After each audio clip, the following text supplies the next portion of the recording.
faut bien savoir, c'est qu'en France, l'institution dans laquelle il y a le plus de pédophilie, en fait, c'est les familles. C'est à l'intérieur des familles, quelle que soit d'ailleurs toute origine confondue, tout niveau social confondu. Vous en avez aussi chez les gens très très riches, de l'inceste avec des enfants.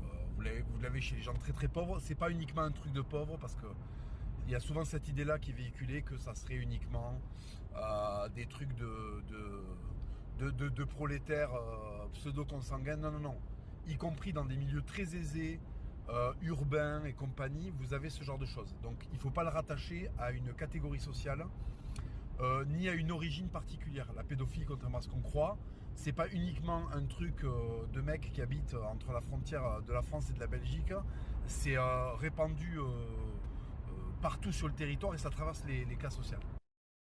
Ensuite, et c'est là où ça régale, c'est là où vous allez pouvoir rabattre le caquet de pas mal de gauchistes, c'est que la seconde institution après la famille dans laquelle il y a le plus d'affaires de pédophilie, c'est l'éducation nationale.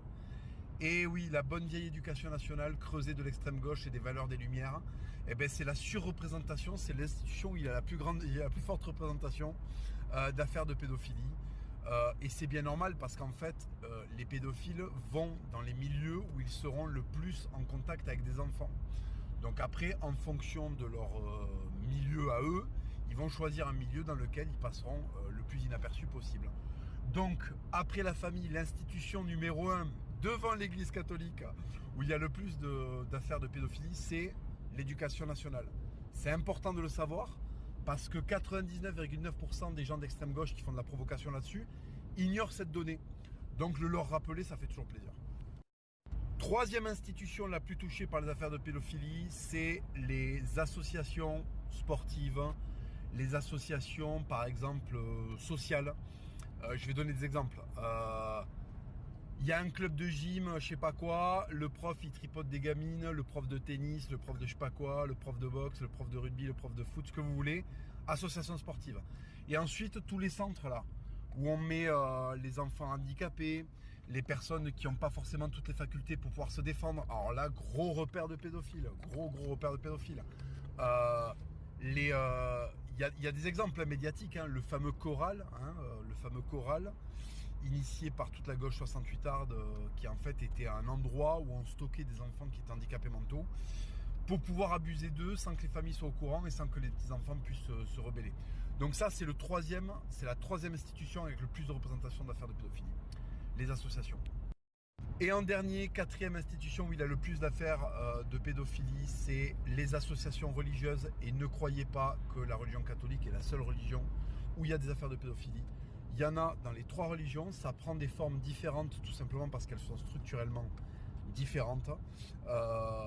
Mais en fait, dans les trois religions monothéistes, il y a des affaires de pédophilie.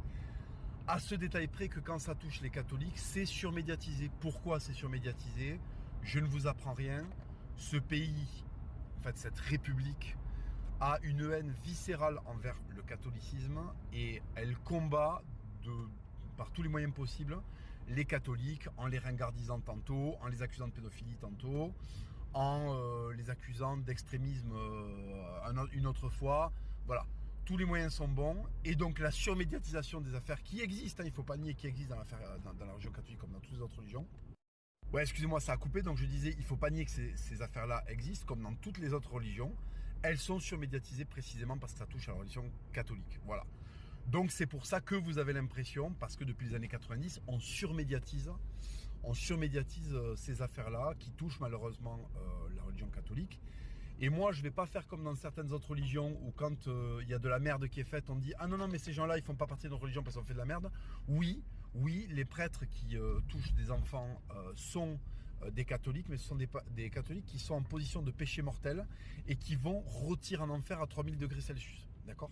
Voilà, et ce sont des gens détestables, il faut les chasser de nos églises, les condamner. Et si c'était moi, il faudrait... voilà, mon Instagram va sauter. Rappelez-vous, les flammes de 30 mètres, ça éclaire particulièrement bien. Voilà.